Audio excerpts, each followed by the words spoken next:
Hello, hello, hello, and thank you for joining me for another Nene moment. Today I'm going to try to make it real quick, and I want to tell you the 4 steps I took to lose weight.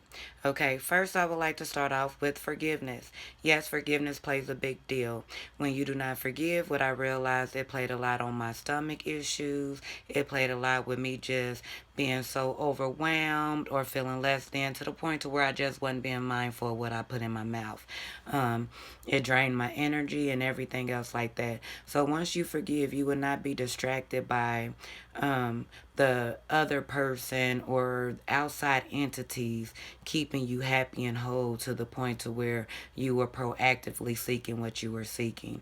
So one thing that I would like to say is just start forgiving yourself and forgive others and walk away. Anytime you say that it's because of an outside entity, the reason why your day is not going the way that you need to, just know that you were holding on to offenses and doing things that could potentially hurt you to where you just sit there like, you know what, I'm going to get me some chips, or you know what, I want ice cream because I'm having a whole pity party right now. Or this food just tastes so good, I don't even know why I eat it, but it's just, I'm eating to defend myself. I don't know what it is.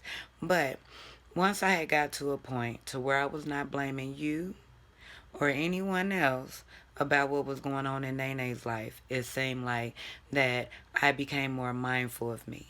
So even if I was not feeling the day or whatever the case may be, I made a vow to love myself a little bit more. So I made sure that I became more active and increased my activity, and I wasn't distracted by all the icky feelings or all the people who did not make me feel good, to where I was not sitting in there, that unforgiveness, just want to wallow in my fear and stay in the home and not be seen. I became more active. I got out, and anytime I felt any stress or negativity come up on me, I would want to become more active because hey, I'm trying to lose weight. My stomach is causing me issues. I ain't trying to do this. They said be more active. They said that to drink more water.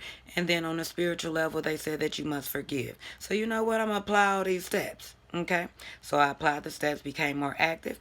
Me and some coworkers at work would go up to the gym at work, or we would take the steps. We would go in the stairwell, and we would just catch the elevator down to whatever floor, and we'll take the steps back up. Catch the elevators down, come back up. And the reason why we was doing that is because I had a lateral meniscus tear. And so going down the steps, if I stepped down the wrong way, my knee would pop out of place and it would defeat the whole purpose of me trying to get active. So I was more comfortable going up than I was down. But now that my knee is nice and strong, I can do both and just go, just like anybody else. But so I became more active. And then I I changed my eating. Um, my eating, my eating. Okay, I had a bad issue with bread. I had a bad issue with sugar.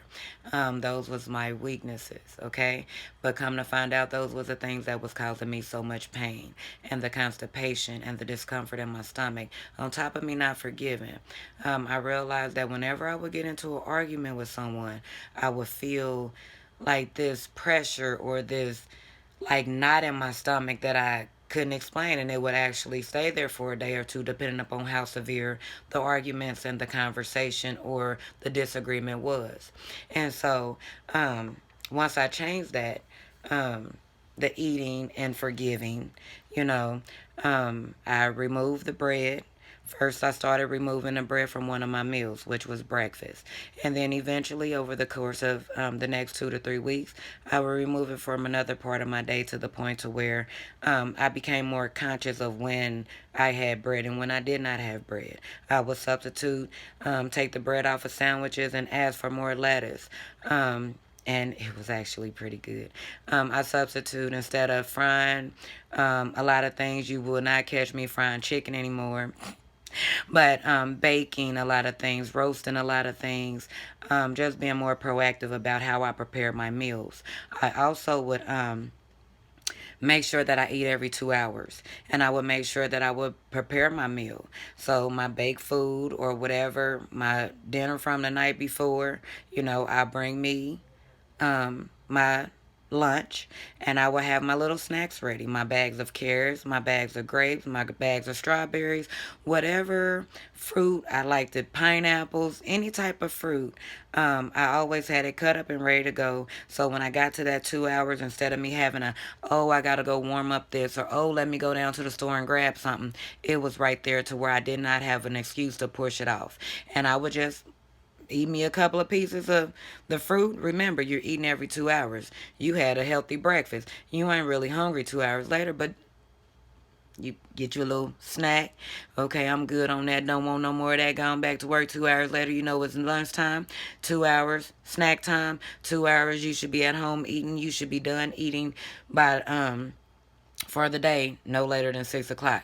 And that was just on my schedule. I was working 7:30 to 4. So on my schedule, I was done eating by 5:36. I also crock pot my meals, slow cooked my meals. So while I was at work, I can have my meal cooking, my potatoes, my carrots, my chicken, my whatever I wanted to put in my crock pot. Cook it on low for 6 to 8 hours. By the time I come home from work with me and the kids, all I'm doing is adding my sides. If I need to pop my vegetables in the oven for a few minutes, if whatever the case may be, I tried to make it as easy and comfortable with me to where I did not deny doing it. Okay, and then the last and final thing, after you go through the process of forgiving and not charging any outside entity as to why you are unhappy with you. You take accountability of your happiness and you be proactive about it. Release everybody else from making you miserable and you be accountable for that.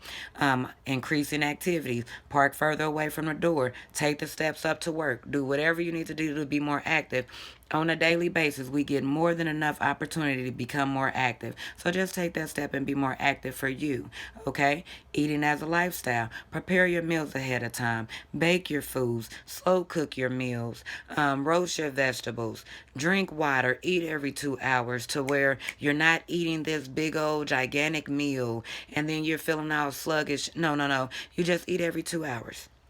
And another thing is drink water. Like before you eat your breakfast, try to drink you at least 8 ounces of water and just a little cup of water and have that glass of water, right there with you while you eating. So as you eating and enjoying your food, like, oh, this just tastes so good and it's just fulfilling me in every way.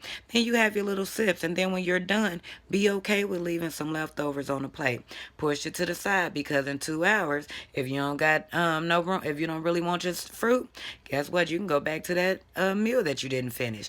You always have something there. Be okay with pushing away.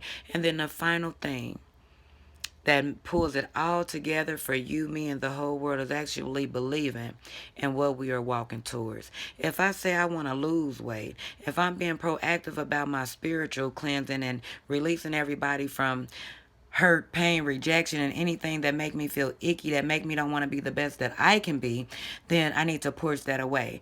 Being active, eating, and then believing that everything that I am doing it to glorify God, and I am doing it to get to the ultimate results or the ultimate goal that I have set before me. And you just walk in it, making every day the path that you are walking towards your ultimate goal. So keep on that path. Do not look at anything outside of you because everything that you need is within you. And all it takes is you believing in yourself and actually taking the steps to accomplish it. So, thank you for joining me for another Nene Moment. If this video helped you in any type of way, please like, subscribe, and share. But remember, you take proactive steps to your ultimate goal. These are just suggestions to give you an idea of how you can customize anything to work for you. Have a great day and Happy New Year's.